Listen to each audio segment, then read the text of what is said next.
Welcome back to the channel. We are finally getting Truckmasters dumpster Cummins put back together.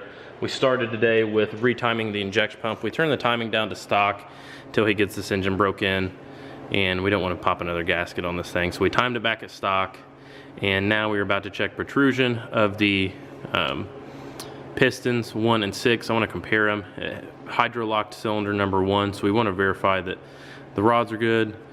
Guys, I'm not like a professional engine builder, so if you're an engine builder and you're looking at this like, that's stupid, that's not really a good way to do that.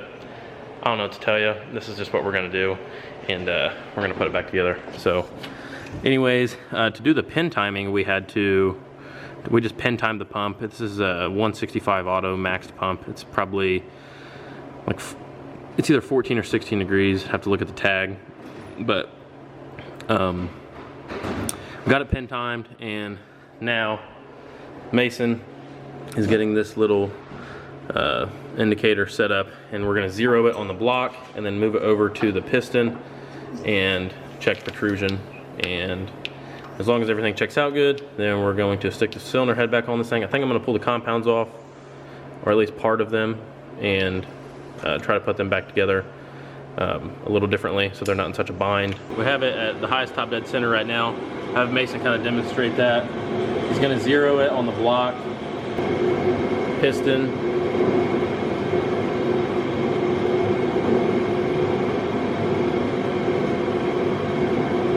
looks like we have about 15 thousandths, and they were pretty much identical, 1 and 6, so we should be good. We are about to stick the head back on the truck. Timing is all done. Got our fresh gasket, Molly gasket laid up here, and about to get this thing stuck. Some head studs already prepped for this thing, and we will basically hover the head over top of here, and then we'll take a couple of the studs and try to kind of thread them in, and that'll just help us line everything up whenever we set it all the way down. So we'll hover the head and start some studs.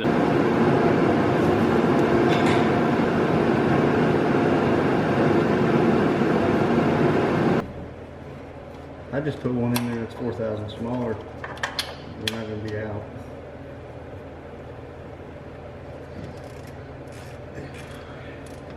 Alright guys, head is on and all torqued, and we're about to hook the fuel line up, put the injectors back in this thing, get the turbo installed, and we'll be able to fire this thing up.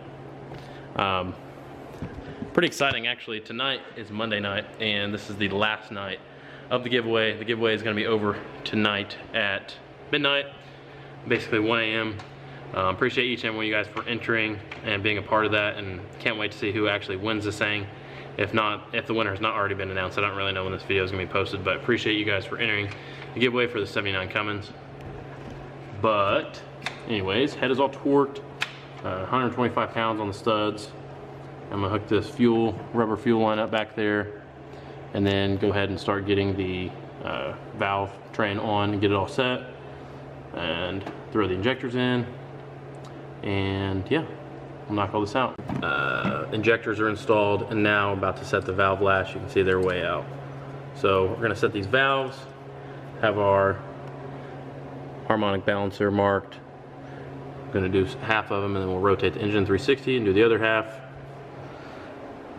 You guys are always in the comments saying I don't record enough of the process of actually showing you how to do this. I'm going to show you. I'm going to throw something in here. I'm going to show you how to set valve lash if I can find my tool. This is my custom butter knife with a 20 thousandths gauge on it and 10 thousandths gauge, duct taped on, patent pending.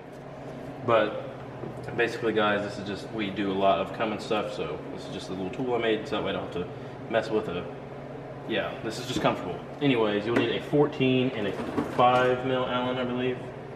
On a common rail, the harmonic balancer is marked. On these trucks, it's not. But on, let me think, I want to get all this kind of so you guys know. So if you have a P7100 truck, on the back side of the timing cover in here, the way you can tell you're a true top dead, back side of this timing cover, there's a little plug. Now I'm not going to show you with the camera, but basically you can pull that plug out, and there's a dimple in the camshaft gear, and whenever that dimple is centered up with that hole, that is true top dead center. Every 1 revolution that the engine makes, that only makes half a revolution, right? Am I thinking that right? Regardless, on a 12 valve P7100 pump, if that dimple is lined up, you are at true top dead center. On a VP44 truck, you can take this little cover off here. Normally it's a breather port, and there's a mark on the pump gear of a VP44. You can use that. You can see it says TDC. So whenever that's lined up, that would be in a VP application. So we're gonna start, we're gonna do, I always pull up the industrial injection cheat sheet to do the valves, but at true top dead, we're gonna do intake 1, 2, and 4, and then we will do exhaust 1, 3, and 5. So the intake has to be 10 thousandths. So we'll take our little golden gauge, here's our 10 thousandths gauge, and we'll go underneath. There you can see that's too loose. We don't have enough drag there. So we'll take our adjuster loose right here, and we'll tighten this guy up. We just barely want some drag. Not too tight. You want to be able to get this in and out of there and be able to move it, but once you're about right there, get that guy snug back up. Check it again once you get that out. That feels pretty good. And then guys, you'll repeat the same thing on the exhaust. The exhaust honestly is pretty much right there, so we're gonna leave that one alone. Obviously all this valve train we put back in the same place whenever it came apart, so we're pretty close as far as, you know, if I was to mismatch all the rockers and stuff, it would be way out. We'd have to adjust basically all of them, but you still need to check all of them. And then intake 2 and 4. So here's 2. That's too loose.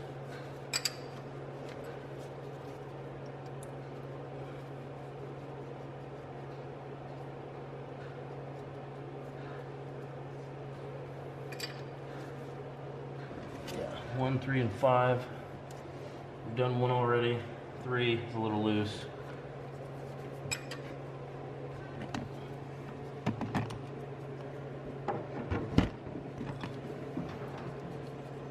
And guys, this is a procedure that if you're doing a hot retorque, which we will be doing, you will have to repeat this process once the hot retorque is done, because you're going to get a different gasket crush.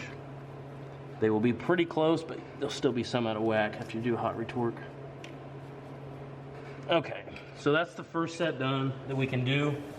Now we will have to rotate the engine 360 degrees. There's our mark. Line it back up with our bolt. The engine is turned all the way over to the second position. We will do intake 356, exhaust 246.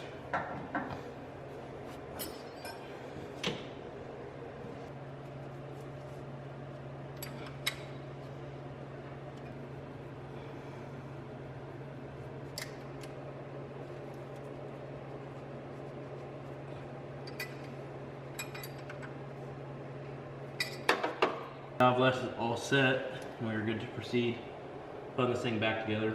Well guys, it is currently like 8:30 Monday night, and I decided I run ahead, rushed, got the turbos thrown back on this thing because I want to get a fire up so I can get this video done.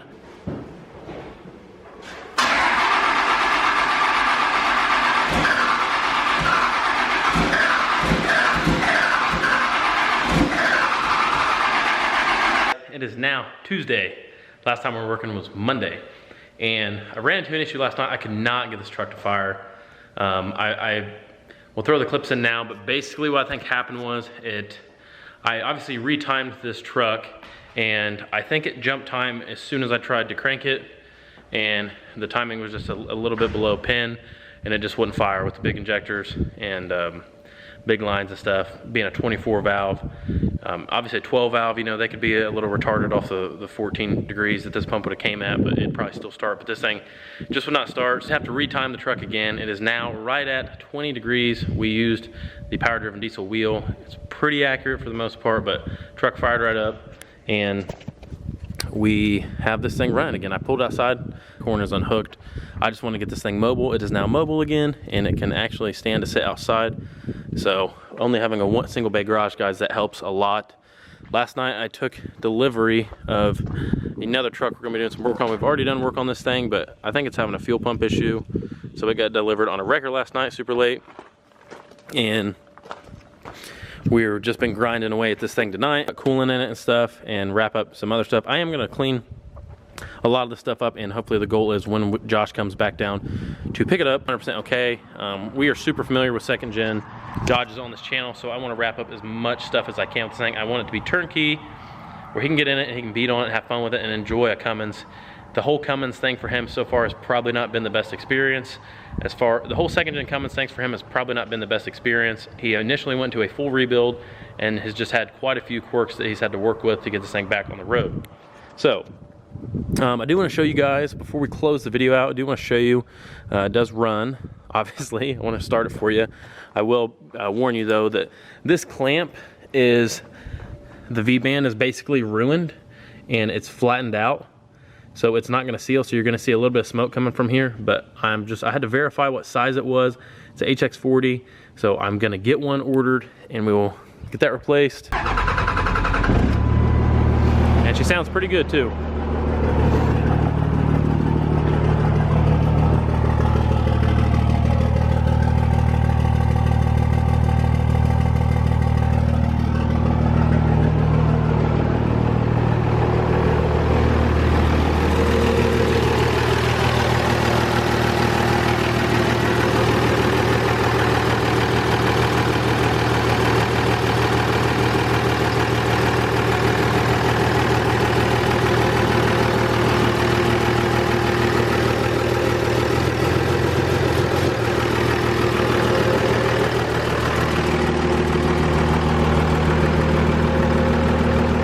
Show you guys before we close the video out is a AFC housing that Truckmaster found on eBay, and I don't know how he found this thing. I've looked and looked and looked, and he was able to find one. It's brand new AFC housing, and we are going to be installing this, guys, along with a fuel plate. Here's a fully ground fuel plate, and we're going to hook up some boost reference and try to get this thing dialed in to where it is not such a smoke show and full bore, basically all fuel all the time. It has no AFC housing on it at all right now. It is just a plate, and we want this thing to run clean and efficient, so we are going to be installing one of these, and we will mess with the star wheel. There's a star wheel behind here that you can adjust. This is the reference line, the boost that goes in. Basically, as boost pressure increases, this is going to move, and it will give it more fuel. So yeah, and then once you adjust this, it just moves this little foot. So be sure you guys are subscribed and you guys turn notifications on. You come back for the next video so you can finally see us get this thing dialed in and driving good and 100% pretty much wrapped up to where he can just enjoy the thing.